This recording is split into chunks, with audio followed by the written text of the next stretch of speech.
You are listening to this modern podcast. You fucking cunt.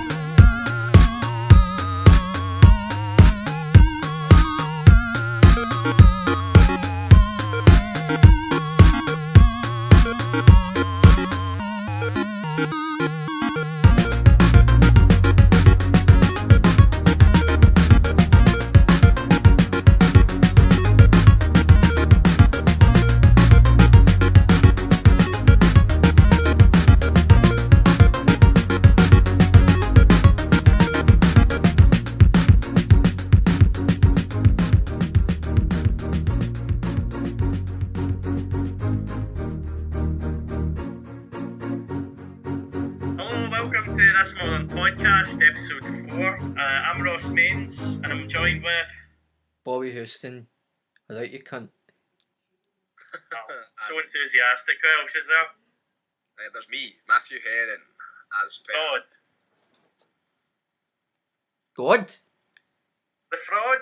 Oh, The right, fraud. I thought we were talking about God. I was like, which God? Matthew the Fraud, who Fuck. missed one episode. Yeah, I know. The first episode. But The first anyway, episode, which was crucial to us, but yeah. Right. Anyway, guys, so Bobby, why don't you tell the listeners what we're going to be talking about today?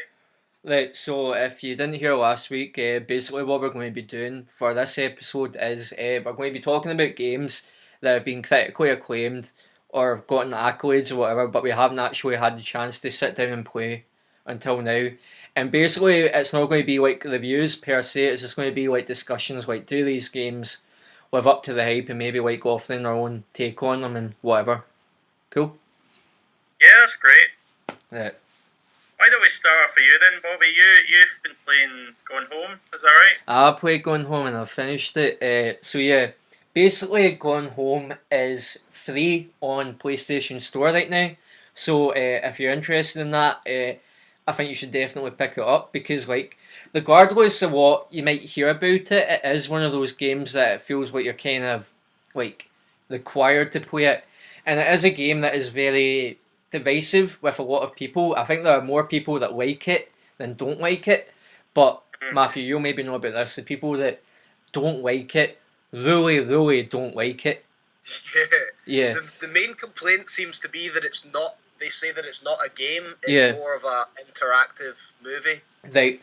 Well, I had taken like comments from like both sides on board, but I was like, right, well, it's free on PlayStation Store right now. It's like, this is the Also, time to only £3 on Steam as yeah, well. which is really $2.99 good on as Steam. well. Again, as I say, if you're going to play it, like, this is the time to play it.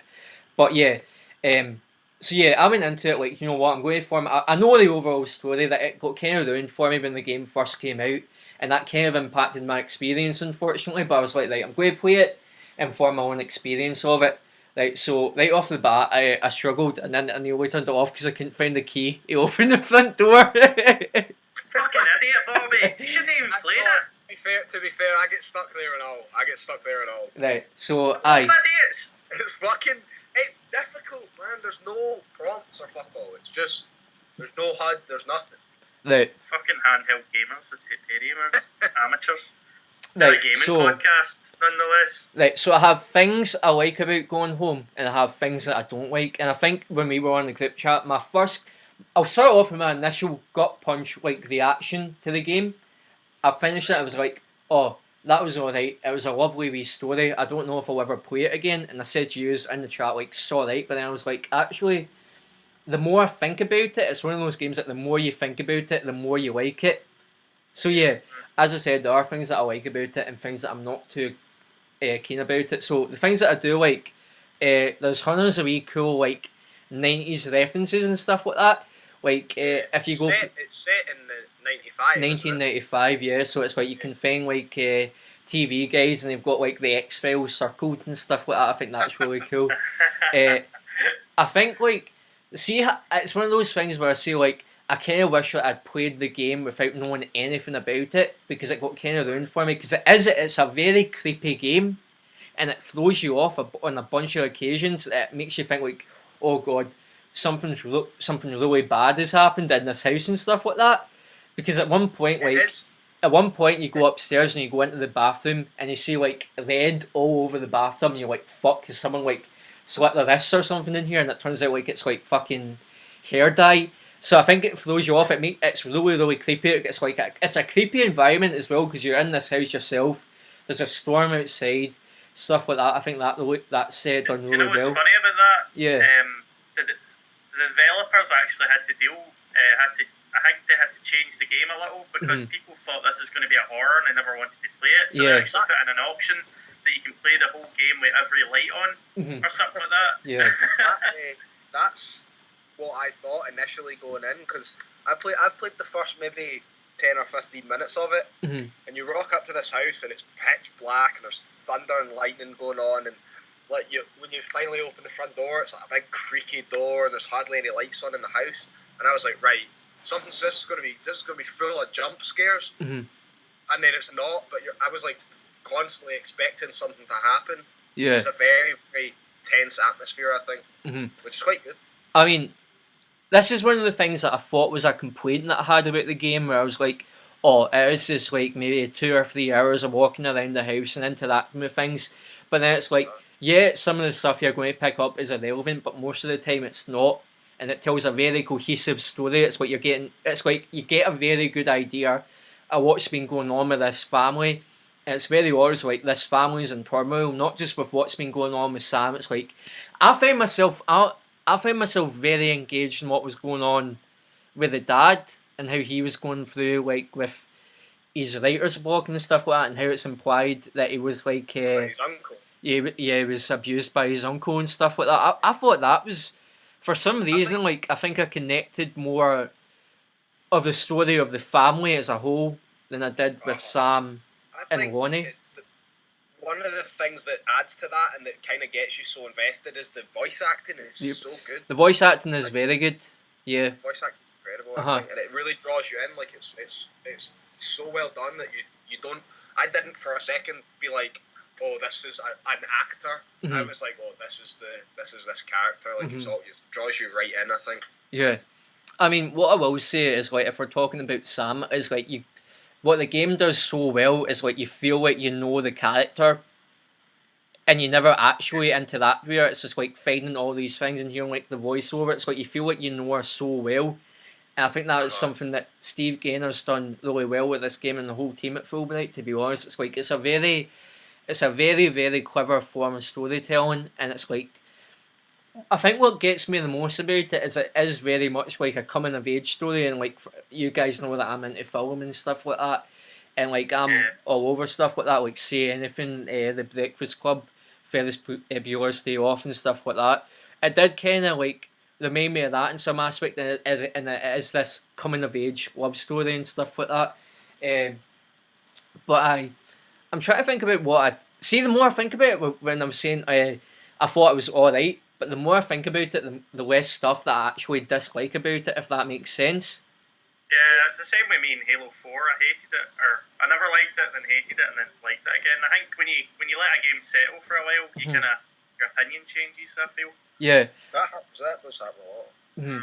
I mean, the only complaint that I can really make against Gone Home is, and I know Fulbright are like a wee indie developer team and stuff like that. They're a small team, but £15, it's ludicrous, and you should absolutely just wait for it to be on sale and stuff like that, or wait for it till it's free. I don't think £15 is. Yeah. Well, how long does it take you to beat it? Well, for me, I think it took. I spent quite a long time on it actually. I think it took me about 2.5 to 3 hours. Right, and you think that was like you were really taking your time with it? Yeah, I was taking my time. That's £5 an hour. I think that's too much. I don't think they should be. I mean, a game that's got as little interaction as Gone Home does. I think £15 is far too much. I think even a tenner is too much. Yeah. I mean, the only other thing, like The Witcher, that's got like 7 million hours of gameplay, and it's only 40 quid. That reminds me of a game, and it's the same price. Have you ever heard of a game called Jazzpunk? No. I'm not going to go too much into it, but it's £15 as well, and it's like a comedy cartoony game, and you're just kind of interacting with the world. But it's so funny. it's just about the humour of it. Everything. It's not really about the gameplay. It's about the humour of it and stuff. And it's about the same price, and it sounds about the same. Sounds like the same thing with Going Home, Yeah. but a little less extreme because there is gameplay elements in that game. But it seems like you're just walking around and seeing really genuinely hilarious things. It's the funniest game I've ever played in my life. If we're talking about Going Home in terms of gameplay alone, it's kind of like very basic. Like as I was saying, like yeah, most of the stuff you pick up around the house is relevant, but it doesn't really change the fact that yeah, it was just 3 hours of walking around the house picking things up. Do you know what I mean? And at times, unfortunately, I did find myself getting kind of bored at points, but it pulled me back in with the story and stuff like that. I think it is very much it's what you take away from it more than anything else. And I've to seen be honest, people on IGN that appear to choke up just talking about that game. Like there's a guy who was talking about in particular where you go into your dad's office or something and you just see the words you could have done better, and apparently that part in the story just like really hurt him and he just burst into tears. yeah, but when It is one of those kind of narratives that will have like a huge impact on certain people. Yeah, it sounds like that. was that the spoiler cast you watched? I can't remember. I was like, I'm talking maybe a year or two ago. Alright. Yeah, what I will say is about the ending is that people say, and I think this is maybe where my perspective differs from a lot of people, is people say, oh, it's a very happy ending and stuff like that. I knew the ending like beforehand, and I've said like I knew the whole story of the game, which kind of took away my experience of it, but I always get a sense of sadness about it.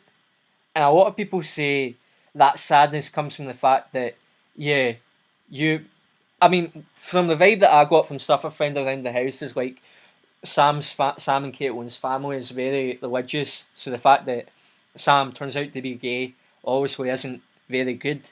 And people are saying the sadness comes from the fact that you would have supported her. But I also kind of felt like, yeah, there is that, but I felt like a sense of abandonment, and I think a lot of people will disagree with me about that, but yeah, that's just kind of like how I felt. I felt like sort of abandoned. That's cool though. The game has different feelings in different people. Yeah. If it can evoke emotion in you, if a game is written well enough or whatever to leave you with any kind of emotional impact at the end of it, like whether it's like anger or sadness or like Bobby said, abandonment or whatever, I think that's just a testament to the writing and the performance of the studios, you know, the actors and all that. Yeah. Ending of Halo 4 was quite powerful. What was that? The ending of Halo 4, I felt really earned that kind of. Yeah. Well, that's you've been with those characters for 4 games, you know. Yeah. I mean, I think to sum it up, Going Home is like one of those hallmarks of how games can be, like, I don't want to sound like a pure wanker, but they can be like art, if you want to sound pure pretentious about it. Like, they can be special. I don't think that's pretentious at all. I think it is. It's as I get really annoyed people who have a lesser opinion of video games, and it's like if you spend all day watching TV, that's fine. You're just you've just had a lazy day. But if you spend all day playing video games, you're a fucking loser. Yeah. Yeah, no, I think video games are just as valid as books or films or whatever TV shows. Yeah. It's not more valid because there's that interactivity. Like The Witcher 3 is better than any TV show or film. Better written and a better story. The Witcher 3 is a better Game of Thrones. Yeah, I'd agree with that. Yeah. I mean, I think The Witcher 3 is probably the best game I've ever played. I agree with that as well. In terms of everything, like writing, graphics, the engine, the dialogue, the combat system, especially the combat system, is fucking incredible. Yeah. I don't know if the combat system's incredible, but it's an incredible game. I think the combat system is the only shortcoming. Combat, no? Yeah, that's the only shortcoming. But yeah, I mean, based on games like this, though, it's kind of like what we're getting at is like it's kind of depressing to think like there are people out there that still think games are just Battlefield. No, not even that. Like Battlefield, Call of Duty, Halo. Not to say Halo doesn't have much substance, but before it didn't. They're trying to add more substance to it now. It's just Battlefield, COD, FIFA. It's like no, there's so much more. It's like you need to fucking look for it. It's like it's kind of frustrating. Do you know what I mean? Yeah, no, I totally get it. It could be said for movies, like people kind of, at least in general, kind of just see it's comic book movies over and over and over. It's the same thing. It's the same with any kind of media, I suppose. Like there could be people who aren't that into it and who have a slightly basic, I think is the word, basic opinion. Yeah. And they're not going to bother. It's not something that grabs them, so they're not going to bother looking into it.